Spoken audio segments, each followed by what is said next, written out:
Welcome back to Farming in Fingerstyle. Today, we're upgrading our gardens. We're taking out the old wooden beds and we're going full metal jacket. And yeah, it was Team U to the rescue. I'll tell you all about that, but it ultimately ended up saving us time and money. Stick around. We're diving deep into our 2-foot beds. We're going to tell you why they make sense in South Carolina. We're going to tell you the actual pros and the cons. And we're going to show you the full demolition of our old garden. I'm going to show you how to build these in the easiest way possible. I tried it a couple different ways. I got it down. And I'm going to address a 64 cubic foot problem. This is a lot of area. That's a lot of soil. And I'm going to tell you what we're going to do about it. Then we're going to talk about the one thing that you must have to make any raised garden bed work. And after that, we're going to talk cost. We're going to tell you how much this whole project costs and how we think we're going to save money or lose money in the future. We'll talk about that here shortly. So you sit back and let me get started.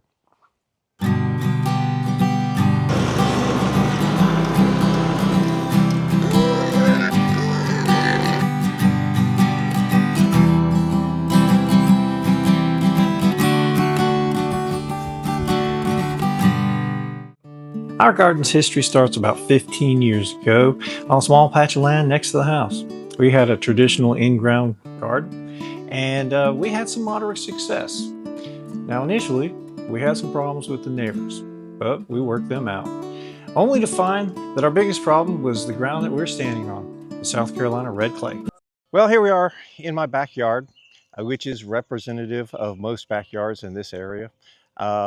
There is probably about a 2-inch layer of sod. There's probably about an inch layer of soil underneath it. And then there's a dense red clay. And that is representative of about 90% of the yards in South Carolina.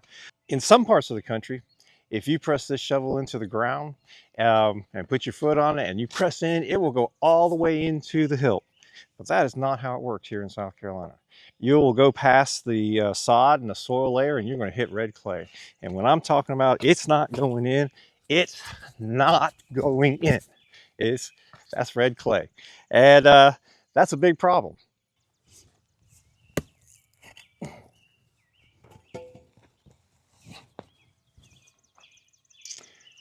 This is red clay. It dominates the whole southeastern part of the country. It goes probably starts about 75 miles inland and on the east coast, and it goes all the way over to the Mississippi River. When the British colonized this area, they wrote back and said it was like digging through soft rock. And they weren't entirely wrong, because what this is the chemical decomposition of mountains that used to be in this area. They require a hot and stagnant and humid environment over millions of years, and it will break down. The mountains will break down into boulders and stones and rocks and pebbles and sand and silt and in clay, which is what we have here. And it is completely devoid of any nutrients. You have to supplement this if you want plants to grow in it. And there's only 2 states as far as I'm concerned. It's either soppy, muddy, sticky, wet, or it's completely brick hard. And that's your only 2 states. So that's the biggest reason that in this area, we love our raised beds. And after fighting with the clay for several years, we finally upgraded and installed some modest 12-inch raised beds. We used scrap lumber we had here on the farm. And this worked well for several seasons. We got better drainage, we had fewer weeds, we had easier access, and it was better for our backs. But then in 2024, Hurricane Helene hit, and hit hard. It derailed everything on the farm. And we were lucky, we didn't lose any buildings, but we lost trees everywhere and fencing was destroyed all over the farm. And that year, cleanup took over, and it took over for months. We didn't have any time or energy for the garden next year, and it completely grew over, and we lost it. So this year, we're upgrading big time. We're ripping out the old rotten timbers, and we're replacing them with durable metal raised beds.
originally going to build our own beds.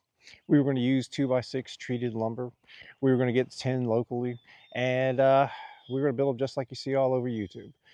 But then we started looking at the cost, and the materials were starting to go over $100 a box. And we thought, ooh, that's a lot. And spring, as you can see, is breathing down our necks, and we needed something fast. So my wife went on Temu, and she found these she found these 8-foot by 4-foot by 2-foot beds, and they were exactly what we were going to build.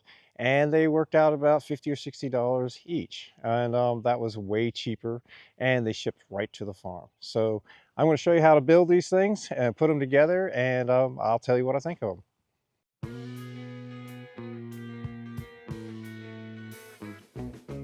So what you receive is really basic.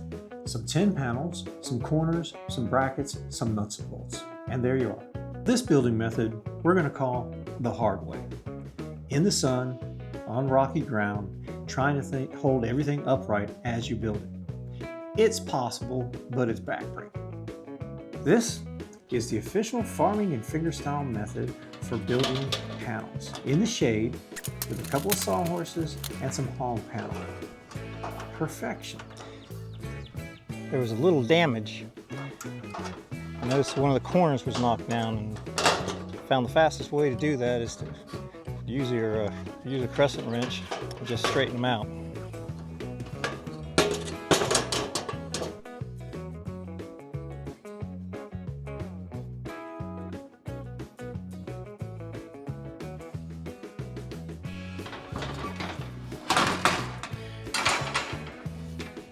Now we lay all the panels out, stand them up, and screw them together.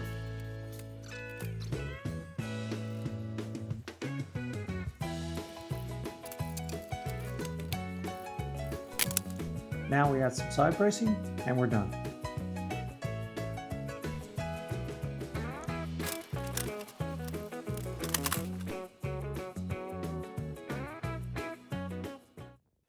It's time to move these boxes, and although they're not particularly heavy, they're very hard to deal with. They don't have any inward strength. They're meant for the soil to be pushing it outwards, and that's why these are built this way.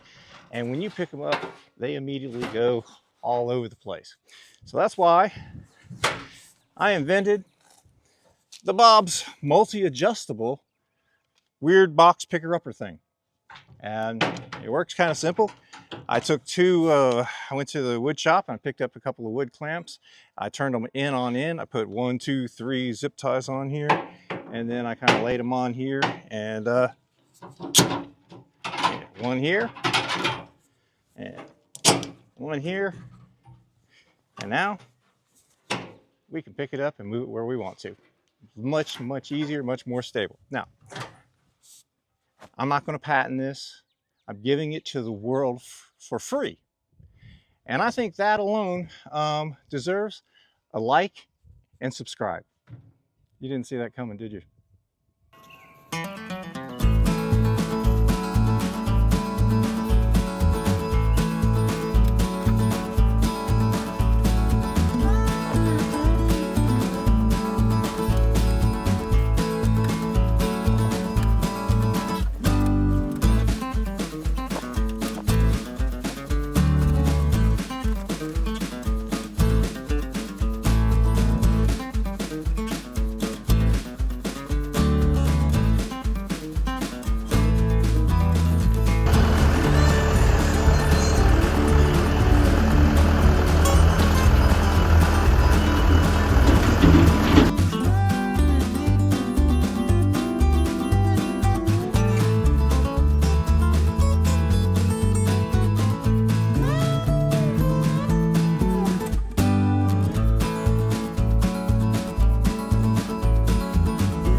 Good morning.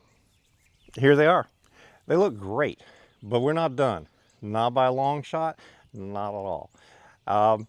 When you install raised beds, what you've done is create an artificial environment.